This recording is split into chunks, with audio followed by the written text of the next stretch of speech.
마음들이 좀 오지랖이 넓은 사람들이 있어요. 그렇게 싫지는 않습니다. 자기 일이나 잘하지 뭐 그래 남의 일에 그렇게 관심을 가지고 간섭을 하느냐 이러는 사람들도 있습니다.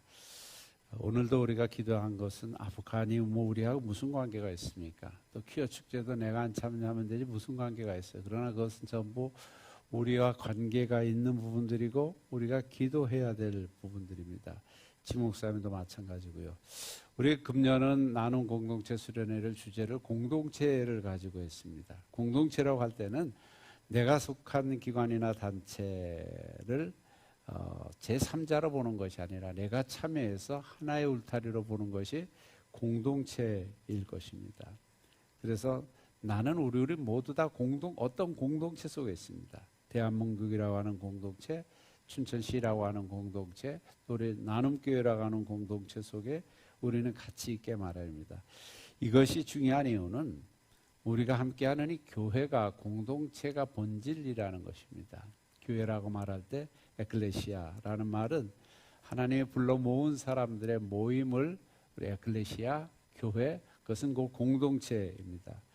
그러니까 우리가 교회에 다닌다는 것, 고백 속에는 하나님에 의해 부르심을 받아 하나님의 자녀들과 함께 한다는 사실이 그 안에 포함되어 있다는 사실이죠. 이미 고백하고 있는 거죠. 오늘 이사야서 45장 말씀에 보면 우리 1절을 한번 보겠습니다. 1절에 보면 같이 한번 읽겠습니다. 시작. 여호와께서 그의 기름 부음을 받은 고레스에게 이같이 말씀하시되 내가 그의 오른손을 붙들고 그 앞에 열국을 항복하게 하며 내가 왕들의 허리를 풀어 그 앞에 문들을 열고 성문들이 닫히지 못하게 하리라. 고레스, 이사야 선지자는 고레스에 대해서 44장에는 내 목자라고 말했고요. 또 46장에는 기름 부음을 받은 자라고 말했습니다. 사실 그는 이방인이고 우리말로 말해서 크리스찬은 아닙니다. 그럼에도 그를 내 목자 또 기름 부음 받은 자 이렇게 말하는데 고레스가 등극한 것은 주전 559년입니다. 벨사살이 살해되고 고레스가 바벨론의 실질적 통치자가 된 것은 주전 539년입니다. 고레스 원년이죠. 그래서 근데 이 이사야 선지자는 고레스가 태어나고 훨씬 이전부터 한 200년 전 이전에 존재했던 인물입니다. 선지자인데요. 고레스가 그의 미래를 보면서 성경이 그 고레스를 예언해주고 있는 것에 대해서 명료하게 말해주고 있습니다. 고레스라는 뜻은요, 태양, 보좌. 굉장히 좋은 말이죠. 높은 태양, 그리고 보좌, 이 의미를 가진 말인데 정확하게는 고레스 1세가 아니라 고레스 2세를 말하는 것입니다. 고레스 1세는 그의 할아버지고 고레스의 부왕은 동부 엘람의 한 지역인 안산을 통치하던 캄비세스 1세였습니다. 그래서 그 페르시아를 결합해서 영토를 넓힌 정복왕으로서 이 고레스라는 사람이 나옵니다. 그래서 1절에 고레스 이렇게 나오고 있습니다. 그런데 그 고레스를 하나님께서 사용하시는 거죠.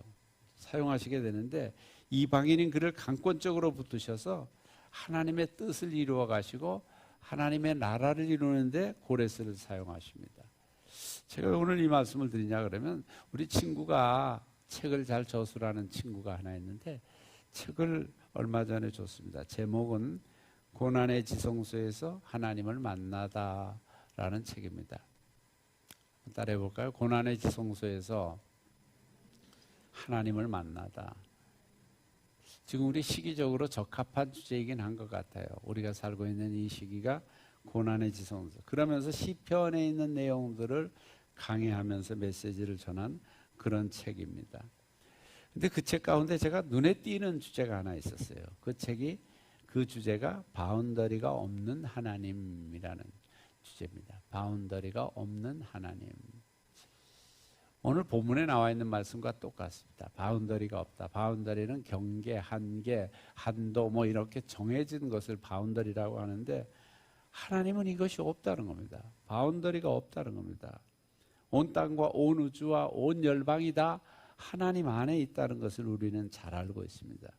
그래서 바운더리로 말미암아 사실 바운더리 때문에 세상은 나누고 분쟁하고 투쟁하고 내 바운더리를 지키려고 하고 내 바운더리를 확정하라고 하고 이러는 것 때문에 세상은 시끄럽습니다. 아프가니스탄의 문제도 바운더리를 누가 차지하느냐 하는 것 때문에 갖는 그런 생각들 아닙니까?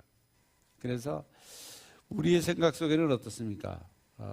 어둠은 부정적인 것이고 빛은 긍정적인 겁니다. 오늘 말씀에 보면 나는 빛도 짓고 어둠도 창조하며, 어둠은 좀 하나님이 안 창조하시면 얼마나 좋겠어요. 근데 빛을 지을 뿐만 아니라 어둠도 창조했다, 이렇게 말씀하시고 있습니다. 그래서 하나님은 좀 우리가 생각하는 것과 좀 다릅니다. 빛도 짓고 어둠도 창조하고, 부를 지은 것은 좋지만 가난은 좋지 않잖아요. 그런데 부도 가난도 사랑도 미움도 생명과 죽음도 상반된 결례를 받아들이는데 하나님은 이런 바운다리가 없다는 겁니다. 볼록렌즈와 오목렌즈는 바라보는 사람의 자리에 따라 다르지만 실제는 거울이라고 하는 면에서는 같다는 겁니다. 그래서 사람들의 관계 속에서 이 바운더리로 인해서 차별이 생기고 소외가 생기고 분리가 생기고 싸움이 생긴다는 겁니다. 우리 아이들 그러잖아요. 너는 우리 편, 너는 우리 편. 이러면서 바운더리가 생기고 그것 때문에 분쟁이 생기고 싸움이 생기는 것 아니겠습니까? 그래서 바운더리 때문에 생기는 일들이 그래 많다는 겁니다. 말틴 부버가 너와 나라는 책을 썼는데, 너와 나와 너만 있으면 우리라고 하는 한 공동체인데 거기에 it이라고 하는 그것이 있습니다. 그것은 너와 나 속에 포함되지 아니한 것. 그래서 너와 나가 정말 좋은 관계를 이루지 못하면 그것으로 변한다는 겁니다. 그것은 너와 나 속에 포함되지 않은 그 3자입니다. 그래서 이런 것들은 전부 바운더리 때문에 생기는 문제입니다. 너와 나 그것이라는 겁니다. 이렇게 떨어져 나가는 겁니다. 그런데 하나님에겐 이 바운더리가 없다는 거예요.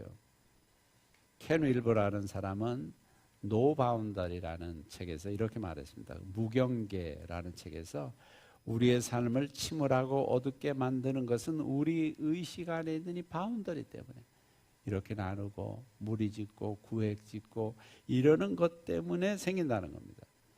그래서 그의 글을 한번 제가 읽어드릴 텐데, 죄로 말미암아 상처 입은 정신에서 뻗어나는 하나의 지류는 바로 바운더리 의식이다. 이 죄 때문에 생긴다는 겁니다. 경계선 의식이라는 겁니다. 이 경계선에 의해서 우리는 우리 자신과 다른 사람을 소외시키기도 하고 또 집단을 만들어 가기도 하는 일들을 한다는 겁니다. 그래서 우리가 경험하는 모든 종류의 투쟁들, 싸움들, 경쟁들, 이런 것은 전부 바운더리 생각 때문에 있다는 겁니다. 그래서 이건 전부 죄의 결과라는 겁니다. 자꾸 우리 무리 지어주고 싶고 내 것을 구별하고 싶고 우리를 만들어가고 싶은 것은 전부 타락의 결과고, 그는 그 책에서 이것은 죄 때문이다. 죄 때문에 결국 사람들은 이렇게 바운더리를 만들어 간다는 겁니다. 이렇게 만들어 간다는 겁니다. 그래서 예수 그리스도 안에서 새로운 피조물로 태어나면 이런 바운더리 문제를 좀 정리해야 된다는 겁니다. 그것을 제거하면 우리는 하나님 안에서 진정한 평화를 누릴 수가 있다는 겁니다. 그래서 자꾸 바운더리 해가려고 하는 거. 물론 공동체는 그 바운더리 가운데 큰 공동체이긴 합니다만은 그것보다는 이기적인 면에서 자꾸 어떤 무리를 묶어가려고 하는 것은 바람직한 것이 아니라는 것입니다. 그래서 오늘 하나님께서 이 바운더리, 크신 하나님은 이 바운더리가 없다는 겁니다. 이것을 깨뜨리는 것이 하나님의 자녀로서 정말 살아가는 소중한 삶이라는 것입니다. 이에 대해서 하나님 뭐라고 말씀하십니까? 45장 5절, 우리 5절 아까 읽었는데 다시 또 한번 읽겠습니다. 시작. 나는 여호와라, 나 외에 다른 이가 없나니 나밖에 신이 없느니라. 나는 나를 알지 못하였을지라도 나는 내 띠를 독일 것이요 해 뜨는 곳에서든지 지는 곳에서든지 나밖에 다른 이가 없는 줄을 알게 하리라. 나는 여호와라, 다른 이가 없다는 겁니다. 하나님은 하나님만이 유일한 신이시라고 말씀하십니다. 몇 주 전 말씀드린 시편 16편에는 뭐라고 말씀하십니까? 내게 줄로 지어준 구역, 하나님이 지어주신 그 바운다리는 있다는 겁니다. 그것은 아름다운 곳에 있으며 나의 기업이 실로 아름답도다라고 말씀하시고 있습니다. 하나님이 그렇게 구획 지어주신 것은 아름다운 것이지만 우리가 이기적인 면에서 만들어가는 바운다리는 바람직한 것이 아니라는 것입니다. 그것은 하나님의 주권이라는 겁니다. 따라서 바운다리는 하나님의 주권입니다. 하나님이 하신 건 어쩔 수 없죠. 하나님이 주권적으로 주도하신 바운더리는 소중하고 중요한 것입니다. 우리는 그 주권을 인정하고 알아야 합니다. 스데반도 이렇게 설교합니다. 사도행전 17장에 보면 인류의 모든 족속을 한 혈통으로 만드사, 한 혈통으로 만들어 온 땅에 살게 하시고 그들의 연대를 정하시며 거주의 경계를, 이만큼 연대 또 거주의 경계, 이 바운더리를 하나님이 다 정해 주셨다고 말씀하십니다. 그래서 우리에게 하나님께서 정해 주신 이 경계, 그것을 확장하지 말라는 노력을 하지 말라는 것은 아닙니다. 즉 선교적인 측면에서 우리는 복음으로 우리의 바운더리를 넓혀가는 것은 가장 소중한 일입니다. 그래서 춘천 성시아와 하나님 나라의 완성이라고 하는 큰 바운더리를 이뤄가는 거죠. 그것은 소중한 일입니다만은 하나님의 경계, 하나님의 나라를 확장하는 것은 좋지만 나 그리고 우리와 관계된 작은 바운더리를 만들어가면서 다른 사람들을 바운더리 밖으로 몰아내고 함께하지 못하는 것은 하나님이 기뻐하시지 않는 일이라는 것입니다. 여러분, 땅을 잃은 아프간 백성을 보는 여러분들의 마음은 어떻습니까? 아이만이라도 살리기 위해서 철조망 밖으로 던지는 엄마의 마음은 어떻겠습니까? 비행기 날개에 매달리고 도망가려다 떨어지는 그들의 모습. 또 탈레반들은 폭정을 하지 않겠다고, 또 그런 바운더리를 짓지 않겠다고 말했습니다만 아닙니다. 그들도 그들 나름대로의 바운더리를 만들어가고 소외시켜가고 박해가는 그 모습은 어떻습니까? 그래서 약탈과 핍박이 일어납니다. 살인이 일어납니다. 악한 일들이 그곳에서 일어나고 있습니다. 어떤 사람들은 우리나라도 아프간을 보고 좀 교훈을 받아야 된다. 미군이 철수하면 어떻게? 우리나라의 경우는 좀 다르긴 합니다만은, 그러나 우리는 우리나라의 미래를 위해서도 정말 좋은 나라, 하나님이 다스리시는, 통치하시는 나라를 만들어야 될 필요가 있습니다. 여러분, 7절에 보면 나는 빛도 짓고 어둠도 창조하며 평안도 짓고 환난도 창조하나니 나는 여호와라. 이 모든 일들을 행하는 자니라. 하나님은 빛도 짓고 모든 것, 어둠이라 그래서 하나님의 영역 안에 있지 아니한 것은 아니라는 겁니다. 모두가 하나님의 영역 아래 있고 하나님이 하신 일이라는 겁니다. 하나님 안에 다 있습니다. 그래서 하나님의 바운더리는 끝이 없이 크십니다. 우리는 하나님의 모습을 닮아가야 할 하나님의 자녀들입니다. 바운더리 없으신 하나님은 우리 모두를 포용하십니다. 우리도 그를 닮아가야 됩니다. 많은 사람들을 포용해야 되고 많은 사람들을 받아야 되고 함께해야 되고, 그래서 하나님 안에서 한 무리를 만들어가는 것, 하나님이 기뻐하시는 일이고 또 우리의 사명이기도 합니다. 그냥 조금만 다르면 경계선을 막 긋고 또 다른 사람들로 이렇게 소외시키는 것은 인간의 악한 속성입니다. 여러분, 우리 교회 안에 성도님들이 대선 후보 누구를 지지하든지 그게 자유로운 일이죠. 그 제가 정리할 수 없잖아요. 그런데 춘천에 있는 목회자들 한 30여 분이 우리는 누구 후보를 지지한다 그러면 성명서를 냈더라고요. 그래, 이건 좀 아닌 것 같다는 생각을 했습니다. 누굴 지지하든지 그 목사님의 자유입니다. 그러나 성도들에게 그걸 지지하고 온 춘천시가 다 알도록 그것을 보내고, 그래서 이게 어떤 분들인가 봤더니 제가 아는 분도 몇 분 있더라고요. 그래서 이 이상한 애들이구나. 그럼 그 싫어하는 사람들은 그 바운더리 안에, 그 교회 안에 목사님이 선언했다고 합시다. 누구누구 후보를 찍으셔야 합니다.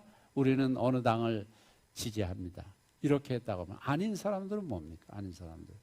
그래서 이런 것은, 바운더리 짓는 것은 하나님이 기뻐하시는 일이 아닙니다. 복음 안에서 하나 되어야 될 교회 울타리 내에서 누구 후보를 지지한다고 담임 목사님이 선포를 해놓고 맞나? 저는 그런 생각이 좀 들어요. 우리는 절대적인 진리에 대한 하는 단호해야 되고 정확해야 합니다. 그러나 누구를 지지하는지 그건 절대적인 진리가 아니잖아요. 그건 사람의 성향이나 또 그를 보면서 여러 사람들을 지지할 수가 있잖아요. 근데 목사님들이 그렇게 단체적으로 성명서를 냈다.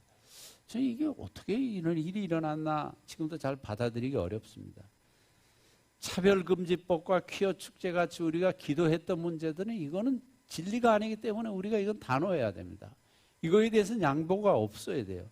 그러나 어느 당을 지지하든지 어느 후보를 찍든지 그거는 성도들 각자가 자신의 상식과 양심의 판단에서 정리하는 일들 아니겠습니까? 뭐 제가 누굴 찍는다고 그래 여러분들이 다 찍겠어요? 괜히 저만 힘들어지죠. 그런 건 아니라는 겁니다. 이런 건 아니다. 그래서 바운더리를 함부로 짓는 것은 아니다는 겁니다. 열왕기상 4장 29절에 보면 하나님이 솔로몬에게 주신 것이 있어요. 솔로몬에게 지혜와 총명을 심히 많이 주시고 또 넓은 마음을 주시되. 무슨 마음? 넓은 마음이에요. 바운더리가 없는 마음이에요. 바닷가의 모래같이 하시니. 뭐 많은 것을 표현할 때 바닷가의 모래 같다고 말하잖아요. 솔로몬에게 그렇게 주셨다는 겁니다. 넓은 마음. 그것을 계속 지켰을까요? 그렇지는 않습니다. 막 이방 여인들을 막 받아들이고 뭐 1000명씩 막 이방 여인들을 수입해오고 그러면서 그 마음을 끝까지 지키지 못했기 때문에 솔로몬의 말로가 바람직하지 않은 것을 우리가 알고 있잖아요. 그 바운더리를 지켰어야 되잖아요.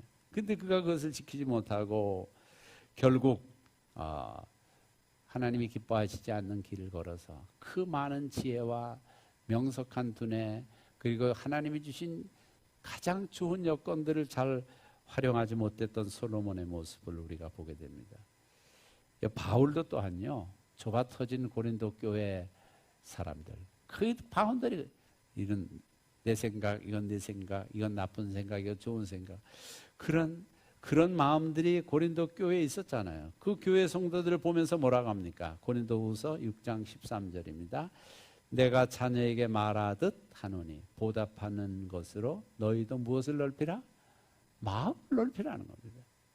마음이 좁으니까 자꾸 너, 나, 네 거, 내 거, 이 진리, 비진리 마음대로 그렇게 구별해 가는 것 아니겠습니까? 그래서 너희도 마음을 넓히라. 여러분 우리 성도들도 좀 마음을 넓혔으면 좋겠습니다. 물론 좁다는 건 아닙니다. 그러나 하나님의 나라를 위해서 하나님의 백성으로서 하나님의 자녀로서 하나님을 닮아가는 사람으로서 좀 넓은 마음을 가지고 너무 이렇게 구별하고 칼로 자르고 막 그러면서 보지 말고 우리가 마음을 넓히고 많은 사람들을 받아주고 열방을 춘천성시와 열방 세계 선교를 위해서 힘쓰는 우리 교회가 온 열방을 받아들이는 그런 넓은 마음과 넓은 품이 우리에게 필요하다는 겁니다. 제가 금요기도회 때 말씀드렸듯이 금년도 우리의 비전은 더입니다. 하나님을 향해 어떻게? 더 높게. 열방을 향해 어떻게? 더 넓게. 자신을 향해 어떻게? 더 깊게. 정말 더. 그래서 우리 비전대로 우리를 통해서 하나님의 나라가 더 확장돼 가는 그런 역사가 우리들에게 필요하다는 것입니다. 바운더리 없으신 하나님, 그 하나님을 닮아서 우리도 너무 자르고 규격화하고 너나 이렇게 분리하지 말고 넓게 모든 것을 받아들이고 포용하는 바다 같은 하나님의 백성들 되시기를 주의 이름으로 축복합니다. 기도합니다. 그렇습니다. 오늘 하나님은 바운더리가 없는 하나님이시라고 합니다. 빛도 짓고 어둠도 창조하고 평안도 짓고 환난도 창조하셨다고 합니다. 좋은 것만 있는 것이 아닙니다. 나쁜 것도 있습니다. 어려운 것도 있습니다. 그러나 그 모두는 넓으신 하나님의 품과 계획 안에서 이루어진 일들입니다. 그 하나님을 닮아 우리도 바운더리 없는 넓은 하나님의 백성들로서 살아가는 저희들 되도록 인도해 주시기만을 간절히 빌고 원합니다. 내 마음속으로 심적으로 나와 성향에 달라 받아들이기 어려운 부분까지라도 바운더리 없으신 그 하나님을 닮아서 그것을 받아들여서 하나님을 기쁘시게 해드리는 저희들 다 되도록 축복해 주시옵소서. 예수님의 이름으로 기도드립니다.